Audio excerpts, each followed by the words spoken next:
hindi lahat ng matanda ay pwede mong pagkatiwalaan, lalo na kung hindi sila tumatanda.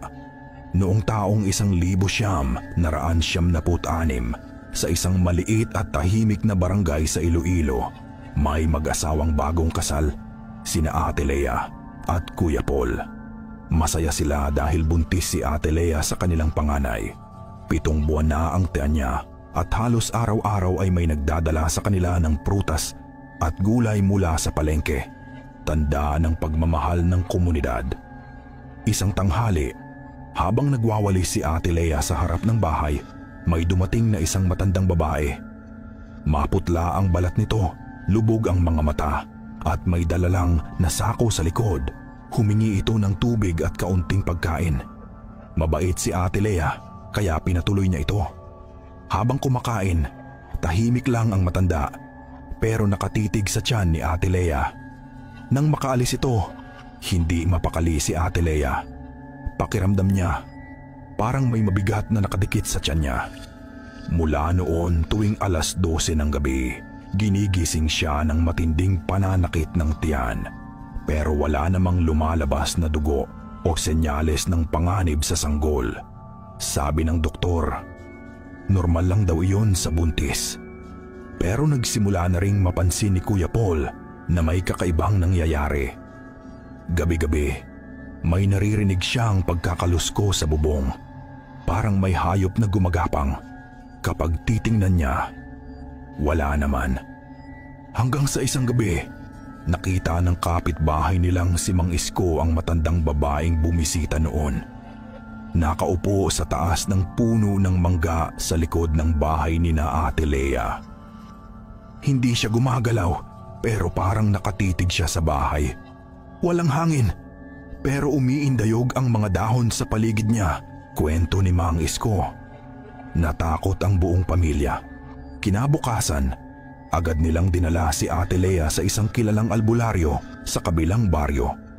Paglapag pa lang ng albularyo ng kanyang gamit ay agad niyang sinabi, "May gustong kumain sa sanggol mo." Isa siyang aswang, nagkukunwaring matanda.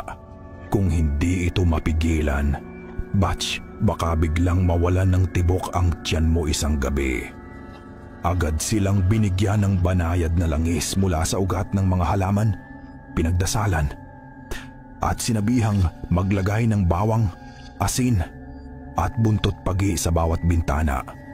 Kinagabihan, habang natutulog sila, nagsimula na naman ang kalusko sa bubong, pero sa pagkakataong ito, mas malakas. Parang may mabigat na nilalang na lumalakad. Lumabas si Kuya Paul, may hawak na buntot pagi at may dala ring gasera. Sa liwanag ng gasera, nakita niya ang matanda, pero ngayon, ang mukha nito'y hindi na tulad ng dati.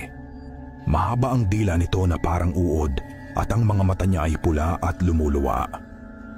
"Akin na yan," sabi ng matanda habang itinuro ang tiyan ni Ate Lea. Matagal ko na siyang inaantay, pero hindi umatras si Kuya Paul. Isinaboy niya ang langis sa hangin at nagliyab ito ng magdikit sa katawan ng matanda.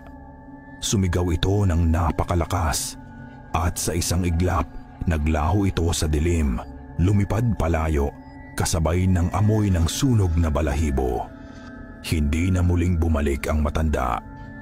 Pagkatapos ng 2 buwan, nanganak si Ate Lea ng isang malusog na batang babae. Pinangalanan nila itong Ligaya bilang pasasalamat na naligtas ito mula sa panganib. Hanggang ngayon, hindi na namin nakita ang matandang yon. Pero tuwing kabilugan ng buwan, naririnig pa rin naming may umaaligid sa mga puno. Di mo alam kung tao o nilalang ng dilim. Kaya sa baryo namin, bawal magbukas ng bintana tuwing hating gabi.